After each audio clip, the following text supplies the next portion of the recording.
Bienvenue sur mon podcast Live from the Heart. Je m'appelle Anne-Claire Méret. Ça m'a pris des années de guérison, de thérapie et de coaching, mais j'ai finalement retrouvé le chemin de mon cœur, qui m'a mis sur la voie de la prospérité dans tous les domaines de ma vie. Aujourd'hui, je coach, j'enseigne, je crée des programmes, j'écris des livres, entre autres choses, et j'adore ça. Le monde se transforme à mesure que nous guérissons et que nous créons. Je sais que nous pouvons prospérer au niveau individuel aussi bien qu'au niveau collectif, si on retrouve le chemin du cœur. Nous sommes les initiateurs et initiatrices du nouveau monde. Alors on y va ? Si vous souhaitez créer depuis l'espace du cœur, vous êtes au bon endroit. Bonjour et bienvenue pour un nouvel épisode de Live from the Heart. Aujourd'hui, je suis très contente d'accueillir Sébastien Lilly, qui est président de l'INRES et rédacteur en chef de Inexploré. Moi, j'adore ce magazine et puis ce site internet et les émissions qu'il propose sur INRES TV parce que ça réunit des choses qui sont au carrefour de la science, de la santé, de la psychologie, de la spiritualité et de la culture. Et c'est un autre regard qui est un petit peu différent de ce qui est proposé dans la norme qui nous a été offerte dans le monde. Et ça nous ouvre beaucoup le cœur. Sébastien, j'ai la chance de te connaître en vrai. On s'est rencontrés plusieurs fois et j'ai travaillé un petit peu avec l'INRES. Je suis très heureuse de t'accueillir aujourd'hui. Merci d'être là. Bonjour Anne-Claire, bonjour tout le monde. Merci de m'accueillir pour cet entretien. Je suis ravi d'être avec vous. Est-ce que toi, tu peux nous dire en quelques mots qui tu es? Comment tu te définis? J'ai 33 ans. Comme tu l'as dit, je suis président de l'INRES qui essaie de proposer un nouveau regard sur le monde entre science et spiritualité. Et moi, je vis finalement cette aventure comme une démarche d'exploration. Oui, je suis journaliste quelque part, mais je suis surtout un explorateur de l'invisible. Et finalement, j'ai découvert que on pouvait vivre un certain nombre d'expériences extraordinaires. C'est ce qui s'est passé pour moi, qui nous mène petit à petit vers davantage de spiritualité. Donc voilà, en quelques mots, je me définirais comme un explorateur de la conscience. Magnifique. Tu as donné vie à un documentaire qui est sorti au mois de janvier. À l'heure où ce podcast sort, on est certainement au mois de février et tous les épisodes sont parus. Ce documentaire en 4 tomes est magnifique. À ce jour, j'en ai vu 2 et ça m'a fait beaucoup de bien. Donc, je ne sais pas si tu l'as créé pour faire du bien, mais en tout cas, moi, ça m'a fait du bien. Et il est tout à fait d'actualité alors que ça fait déjà 4 ans que tu travaillais dessus. Est-ce que tu peux nous en parler ? Oui, bien sûr. Le film documentaire s'intitule Du chaos à l'harmonie. Et je suis assez fan de cette citation de Nietzsche qui dit « Il faut porter en soi un chaos pour accoucher d'une étoile ». Je crois que ça résume profondément le sens de notre existence. Et c'est ce qui s'est passé pour moi, à vrai dire. Je vivais une petite vie confortable jusqu'à l'adolescence, tranquillement installé on pourrait l'imager, à l'image d'une autoroute. C'était l'autoroute du soleil. Pour moi, je vivais vraiment dans une satisfaction matérielle, avec mon père au volant d'une petite voiture sur cette autoroute, ma mère à la place du passager, puis moi derrière. Sauf que j'avais une bombe à retardement sous les fesses et je m'en apercevais pas du tout jusqu'à l'adolescence où j'étais un petit enfant de nature créative et intuitive et j'étais quasiment le seul dans ma classe d'ailleurs à savoir ce que je voulais faire. Je voulais rentrer dans une école prestigieuse justement dédiée aux arts et puis l'univers m'a dit non. L'univers m'a dit non et pendant 2 années de suite, je n'ai pas pu rentrer dans cette école pour des raisons complètement hallucinantes, des dossiers qui ont été perdus, enfin je vous passe les détails. Et là, j'ai vécu un effondrement intérieur. J'ai vécu le chaos, si je puis dire. J'ai vécu ce que certains appellent la nuit noire de l'âme. Tous mes repères se sont effondrés. J'ai vécu une grande colère, un grand sentiment d'injustice qui s'est petit à petit transformé en tristesse, dans une forme de dépression. Parce que j'étais convaincu de là où je voulais aller et puis finalement toutes les valeurs qui m'avaient été inculquées du travail une certaine cohérence matérielle et rationnelle des choses s'envolaient du jour au lendemain.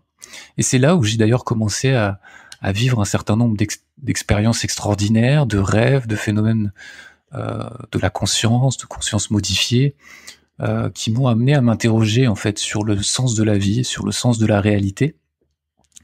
Et du coup, à l'image du voyage du héros, si je puis dire, comme toute quête spirituelle, finalement, je suis passé du monde ordinaire à un autre monde. J'ai découvert vraiment la face invisible des choses. Ça a été quelque chose d'assez dur, d'assez difficile, parce que à l'époque, je comprenais pas du tout ce qui m'arrivait, je pouvais pas en parler. Et puis à l'âge de 20 ans, j'ai rencontré Stéphane Alix, avec lequel j'ai co-créé l'INRES. Et là, je suis rentré dans une nouvelle aventure où j'ai réussi à mettre des mots, finalement, sur ce qui m'arrivait.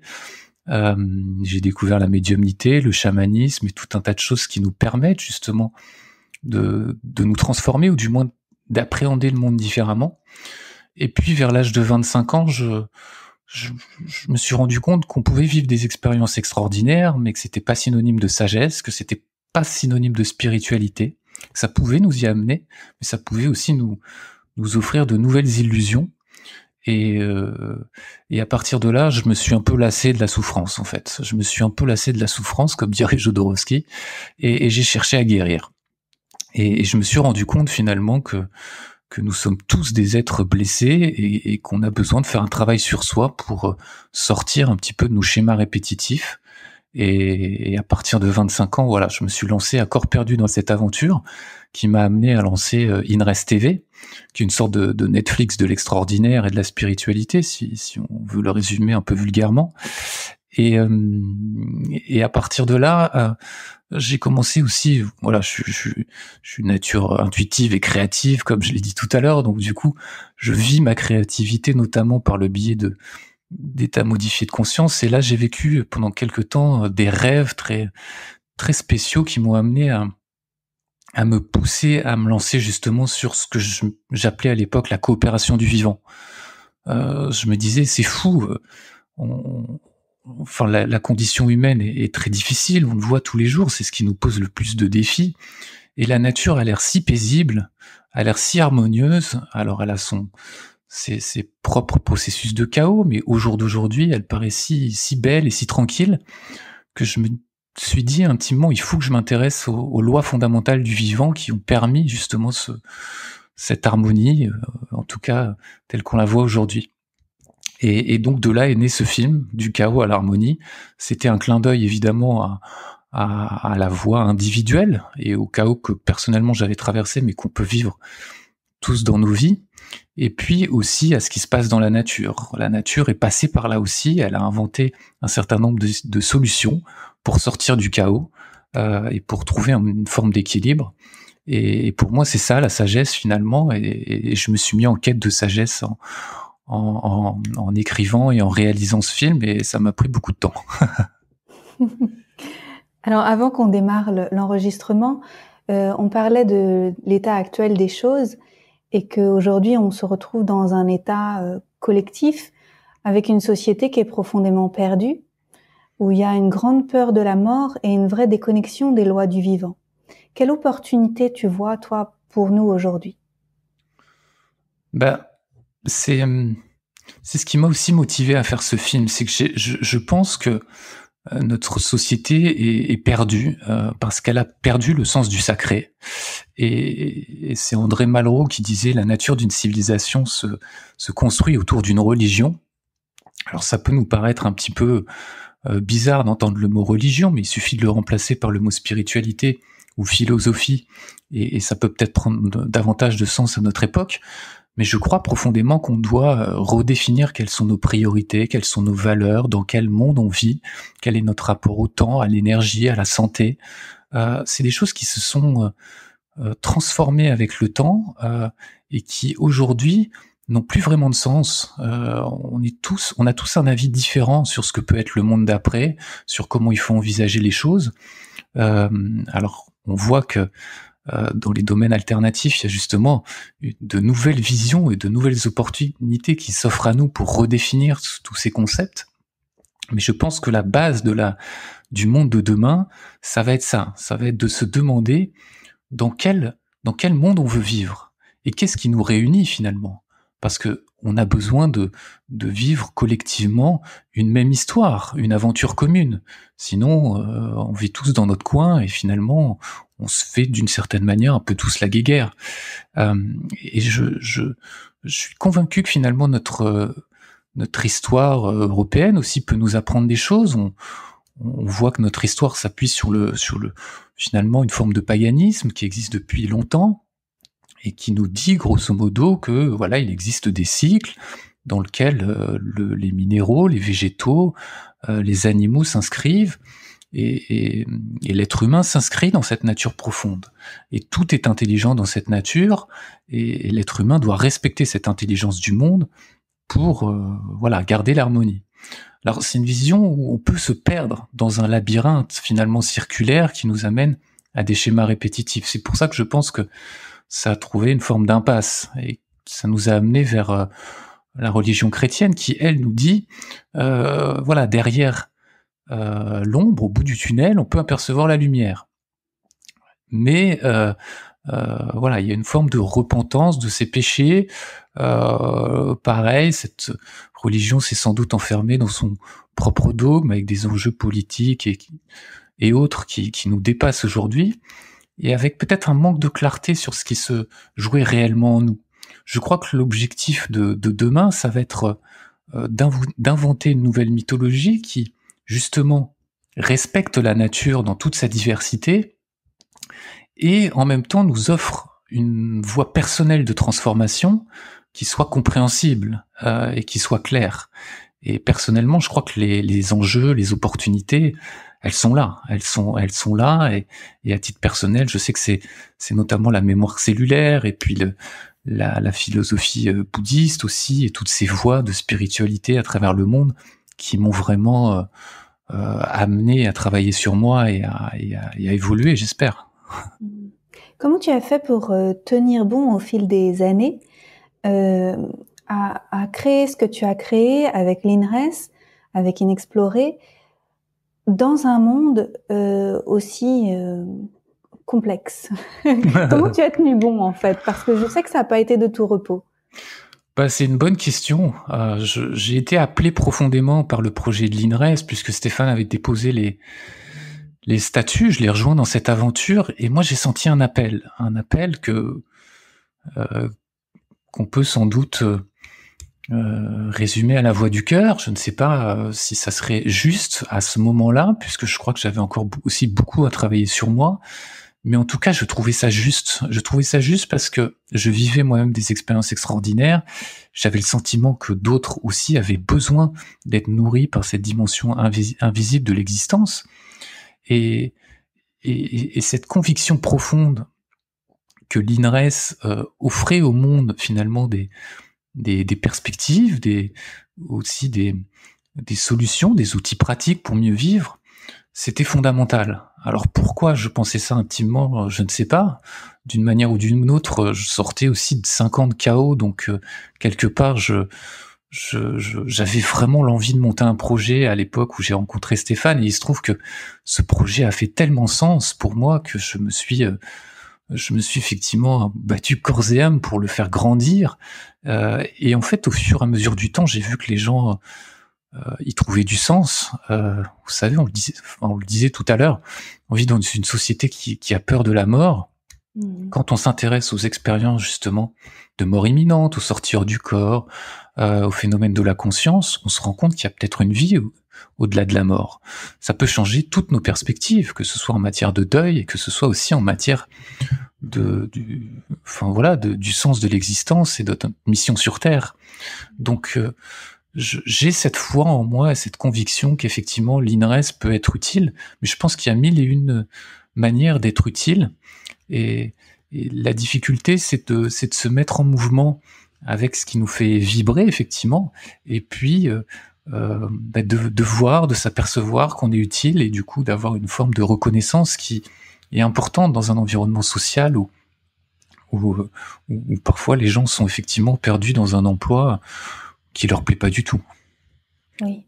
Ce que je vois dans ton parcours, c'est aussi beaucoup de persévérance, parce que il y a des choses qui marchent pas tout de suite comme ça du jour au lendemain, mais si on reste et si on est convaincu que notre vie, si on écoute le cœur, c'est une vie de service, parce que tu t'es mis au service, en fait, de ce projet, et tu t'y es dédié.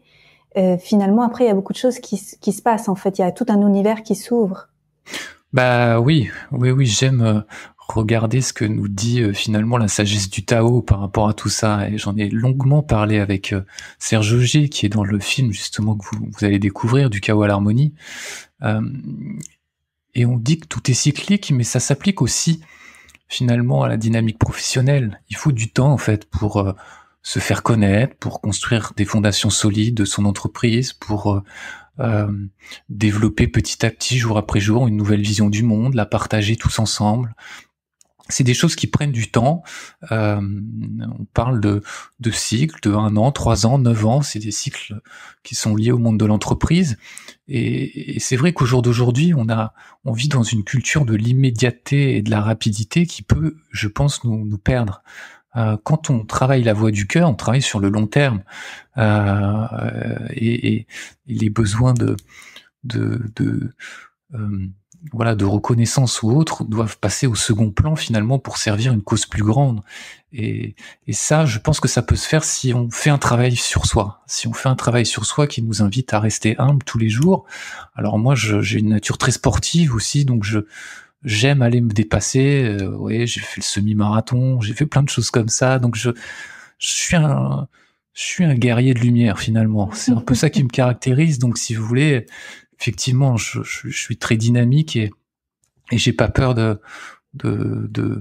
d'aller au front, si je puis dire, pour résoudre des problèmes, dépasser des épreuves. Et c'est ce qui nous rend plus grands en fait. C'est ce qui nous permet de mieux nous connaître aussi. Donc c'est assez formidable de vivre certaines difficultés. Il faut pas en avoir peur. Il faut apprendre de ces difficultés. Et si ça nous fait peur, il faut travailler sur nos peurs. Mais il faut bien distinguer ce qui est de l'ordre de l'épreuve et ce qui est de l'ordre de la peur. Et comment on fait ça ? La peur, c'est très simple. Je pense que si on regarde un petit peu notre parcours, en tout cas ça c'est ma vision personnelle et ce que j'ai expérimenté, donc ça regarde effectivement chacun de voir ce qui résonne ou non. Mais je pense qu'on peut proposer 3 lectures de notre existence. On a une destinée biologique et terrestre qui nous amène à grandir dans le ventre d'une mère, dans un contexte culturel, dans une famille, et finalement on le voit bien, notre première cellule qui grandit et qui va se démultiplier, elle va vivre dans un environnement donné qui va être empreint de mémoire. C'est ça finalement la mémoire cellulaire, et ces mémoires vont nous transmettre les peurs, les désirs, les insatisfactions de notre famille, de nos ancêtres, et c'est pour ça qu'il y a un besoin de comprendre d'où on vient, pour dépasser justement les schémas répétitifs de notre arbre et du transgénérationnel. Je pense que c'est quelque chose d'absolument crucial pour pouvoir évoluer et grandir. On a une condition biologique et donc une destinée qui est un petit peu subie quelque part, qui s'écrit comme ça, en fonction de comment j'ai grandi, des peurs qui m'ont été léguées. Je vais vivre avec des désirs qui vont être le revers de la médaille de mes peurs. Et il faut faire attention à ça. On peut mettre un voile sur nos peurs, mais finalement vivre dans des désirs qui nous amènent à vivre finalement juste l'antithèse ou la thèse de nos peurs. Donc le travail sur soi est indispensable pour justement se dégager un petit peu de schémas répétitifs. Et puis il y a aussi, comme on l'a dit, une âme qui vient s'incarner dans un corps, et cette âme, elle porte son bagage karmique.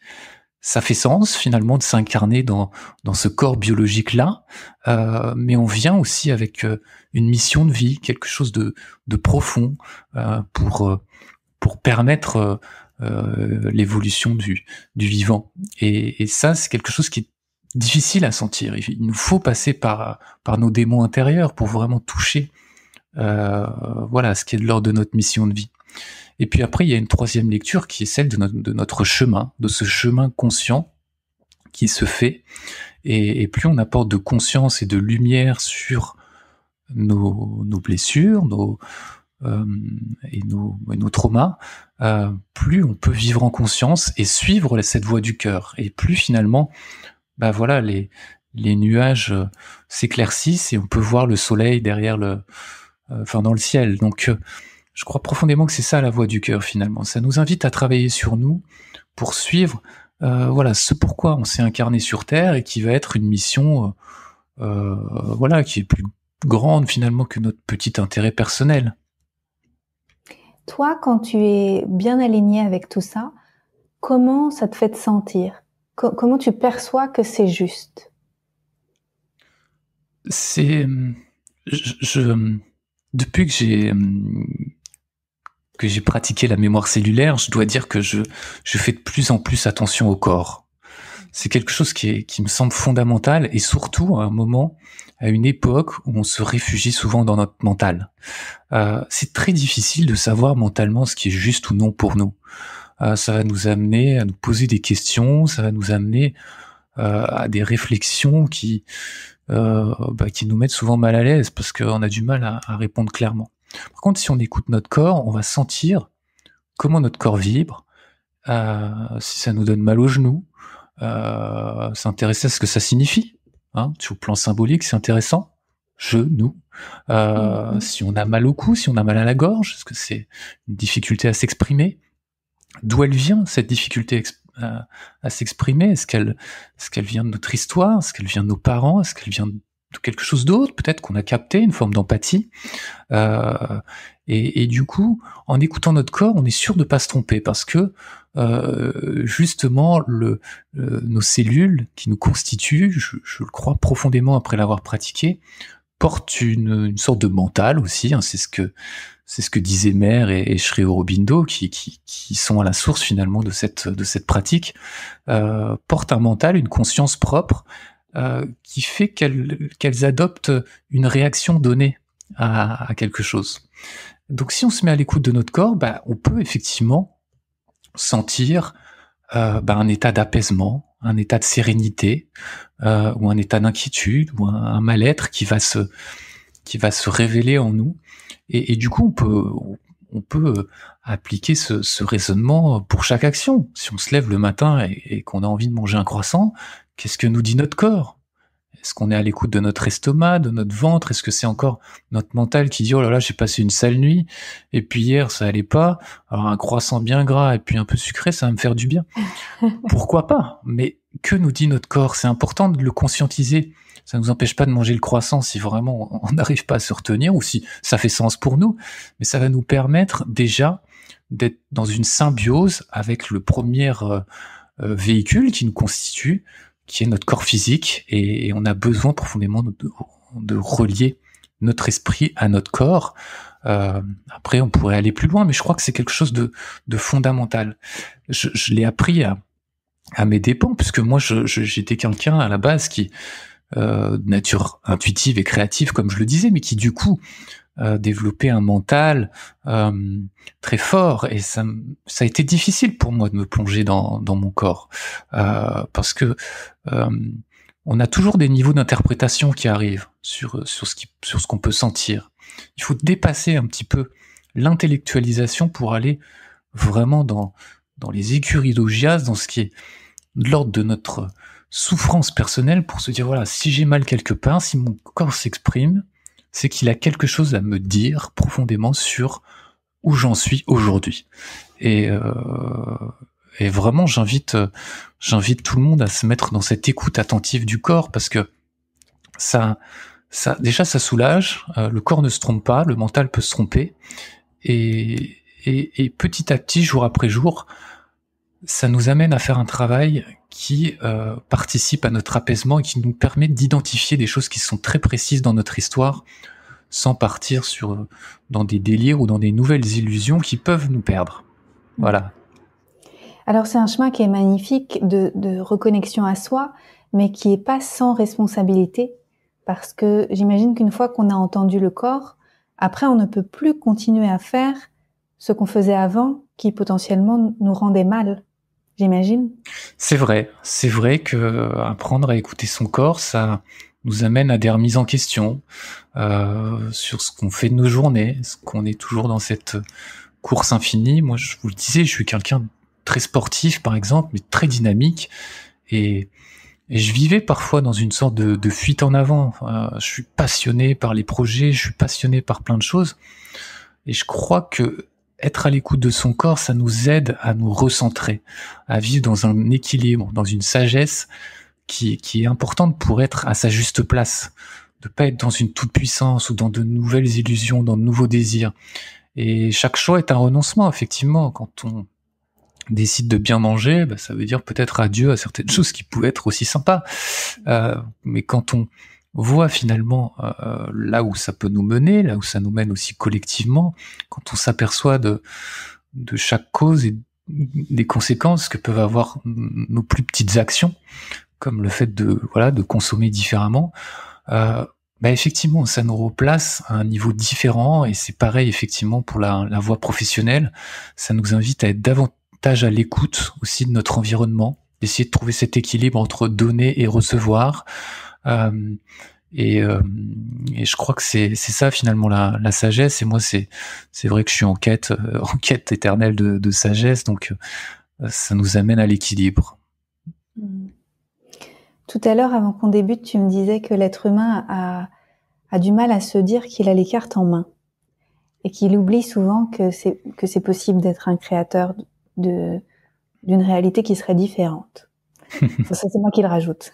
Non, mais c'est vrai que c'est ce que j'ai découvert aussi au fur et à mesure de ce projet, c'est que les découvertes scientifiques en cours, notamment en matière de physique quantique, convergent avec un nombre de traditions incroyables qui nous disent que finalement le futur existe sous forme de potentialité. C'est ce qui est dit dans le film, vous le verrez. Mais ni plus ni moins qu'en termes de potentialité. Donc si on suit notre destinée biologique et terrestre, effectivement, ça peut nous mener à des choses qui sont imaginables et qui peuvent être parfois négatives. Mais si on suit un chemin de lumière et de transformation, on peut être acteur du changement et on peut collectivement changer le monde. Le futur n'est pas écrit, et ça c'est une réalité scientifique maintenant, au jour d'aujourd'hui, qu'on le veuille ou non. Et ce qui est écrit, c'est effectivement tout notre bagage karmique, tout notre bagage même biologique et terrestre. Si on met pas en lumière ce qui nous amène à des catastrophes, là on peut être sûr qu'on va vivre dans un cycle de répétition infernale. Mais sinon, on a les moyens de se prendre en main. Philippe Bobola, qui est physicien, biologiste, anthropologue, le dit très bien dans le film, vous le verrez.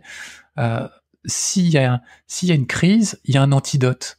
Tout est miroir, en fait, dans l'univers. C'est aussi une des grandes lois qu'on peut découvrir en s'intéressant aux traditions, à la science, à la spiritualité. Et si tout est miroir, on voit bien qu'à chaque chose positive, il existe son penchant négatif, mais il existe aussi des solutions, et c'est à nous de les trouver.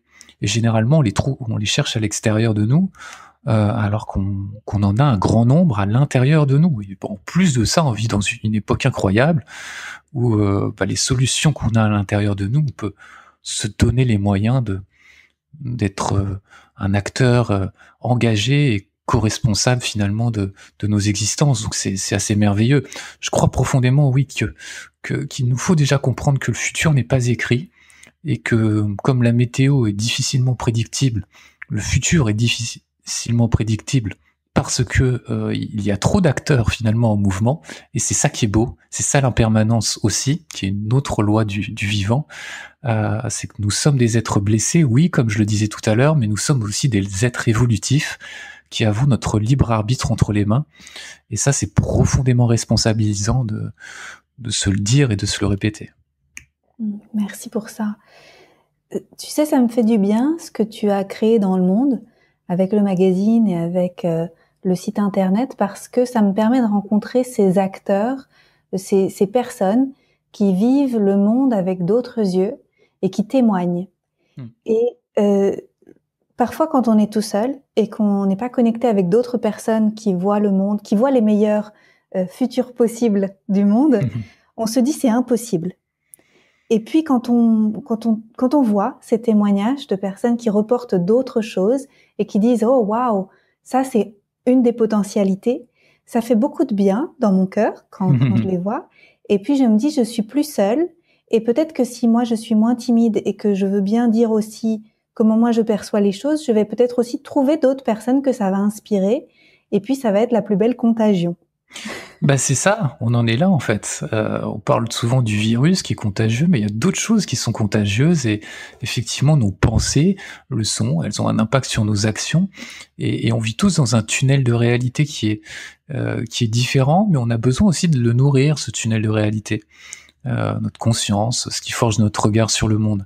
Et c'est vrai que on a tendance à se plaindre qu'il existe peu de médias qui s'ouvrent aux sujets extraordinaires et à la spiritualité. On a parfois tendance à se dire c'est dommage qu'il n'y ait pas davantage de choses, mais il en existe, et à nous de les soutenir. J'espère que vous êtes nombreux à être déjà abonnés à Inexploré ou INRES Télé, mais sinon n'hésitez pas à le faire, parce qu'on a besoin de médias libres et indépendants.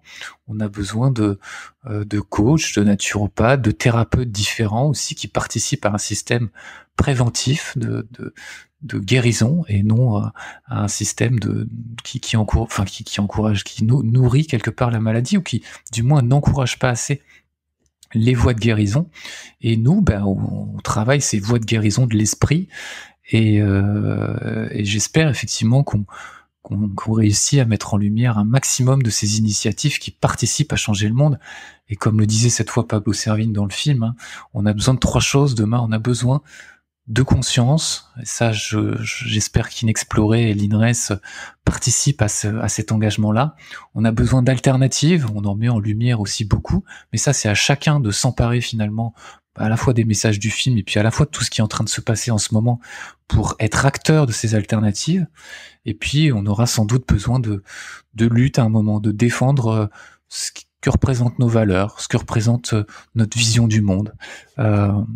C'est encore un autre débat, on aura peut-être l'occasion d'en reparler un jour, mais je crois qu'il faut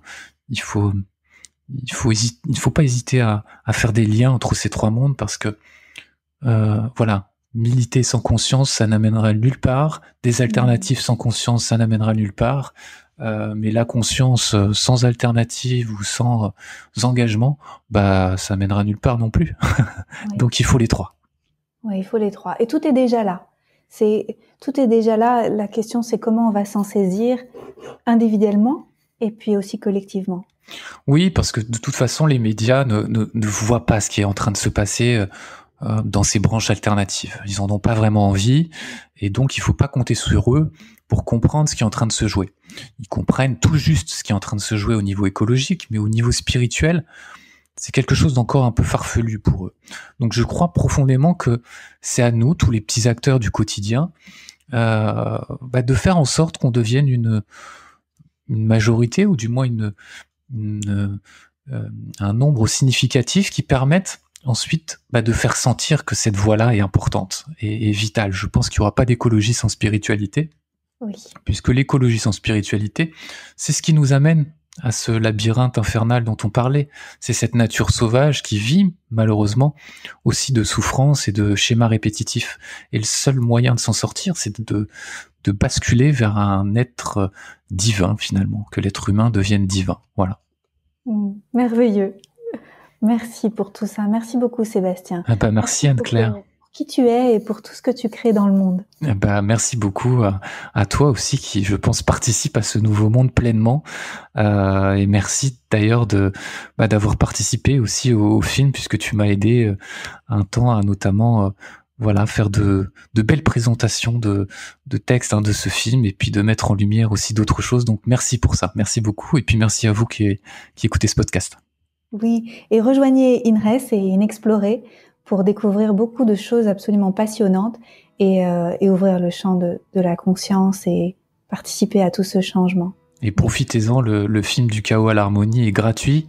C'est notre contribution généreuse aussi pour permettre à tous ceux qui ont envie de partager parfois des contenus de le faire sans qu'il y ait un enjeu financier derrière. Je crois que le moment est trop urgent et trop important pour ne plus prendre conscience de ces alternatives possibles, et elles sont nombreuses. Génial. Merci. Merci à toi. À bientôt Sébastien. À bientôt tout le monde. Merci pour votre présence. Si vous avez aimé cet épisode, je vous invite à le partager avec vos amis et à suivre le podcast pour être au courant des prochains épisodes. Et suivez-moi sur mon site internet anneclairemeret.com et sur mes réseaux sociaux pour être au courant de mes prochains programmes et formations. À bientôt!